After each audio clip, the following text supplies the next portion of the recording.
हुक्मा ने लिखा दो बंदे, एक जो जिसके पास जायज़ पैसे हों और वसी हों। नाजायज़ पैसे वसी हों तो वो भी बेचैन रखते हैं, बंदा मुतमईन नहीं रहता, उलझा रहता है। जायज़ पैसे हो और वुसअत हो रिस्क में तो इंसान मुतमईन होता है।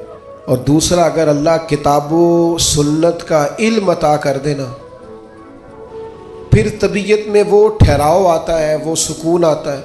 तो याद रखना, नबी पाक की सिर्फ बातें पढ़ ली जाए ना, सीरत पाक को पूरा पढ़ लिया जाए, हुजूर अलैहिस्सलाम का विकार, बुर्दबारी, मामला फहमी, तदब्बुर, हुजूर अलैहिस्सलाम का हुकूकुल इबाद का चार्टर, इंसानी हुकूक के ताल्लुक से सरकार के इरशादात। यानी मैं बड़े ज़माने से दोस्तों से ये कहता हूँ कि एक महीना पहले बेटी के फर्नीचर का आर्डर देते हो, कम से कम महीना पहले, और 15 दिन पहले बेटे की शेरवानी और सूट, कम से कम 15 दिन पहले।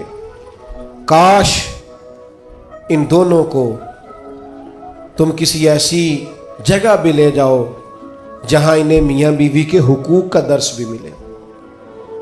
अगर नौजवानों को पता हो कि 3 तलाकें इकट्ठी देने से तलाक हो जाती है, कबल इसके पता हो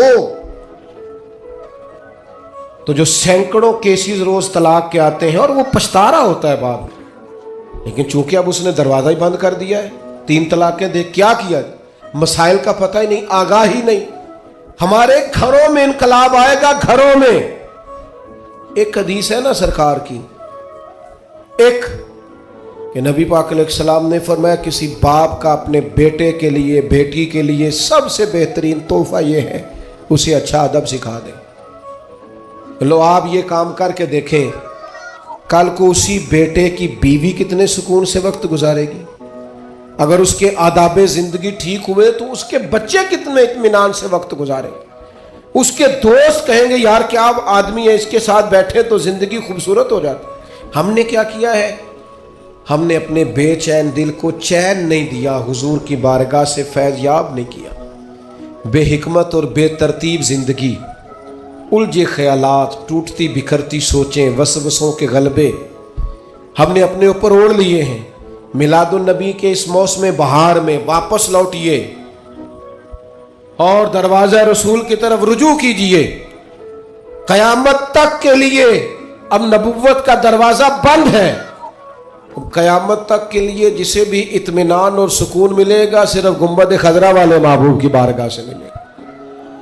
लेकिन हमें अब नारों की दुनिया से, अब हमें जज्बाती गुफ्तगू की दुनिया से बाहर आकर हकीकत पसंदी का मिजाज इख्तियार करना होगा।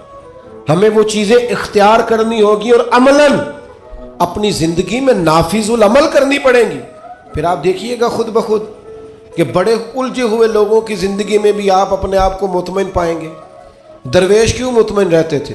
ख्वाजा मोइनुद्दीन अजमेरी रहमतुल्लाह अलैह जब बहुत हमले होने लगे हिंदुओं की तरफ से, तो आपके हालात में लिखा है एक शख्स ने आपको कहा बेचैन नहीं होते, उसी तरह खैमे में अकेले सो जाते हैं, हालांकि हालात इतने ख़राब हैं। तो ख्वाजा साहब फरमाने लगे मैं को लवारस हूँ, अकीदा तो ईद वाला हूँ, हालात ख़राब हो गए तो क्या हुआ, बच गया तो तबलीग करूँगा, दुनिया से चला गया तो शहादत की ज़िंदगी नसीब हो जाएगी। हर तरह से खैर ही खैर है, दोनों जानब से करम ही करम है। तो मोमिन की ये शान होती है कि वो तो मुतमईन होता है, उसको तो अल्लाह तबारक व तआला सुकून अता करता है।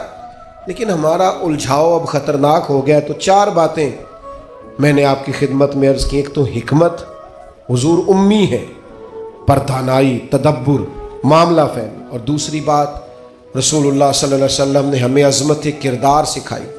अपनी ज़िंदगी के चारों जानिब उसूलों की दीवार खड़ी करें, अपने उसूलों की रोशनी में आप जिए। कोई आ रहा है, कोई जा रहा है, ये काम चलता रहे, लेकिन आपको अपने उसूल तोड़ने नहीं है।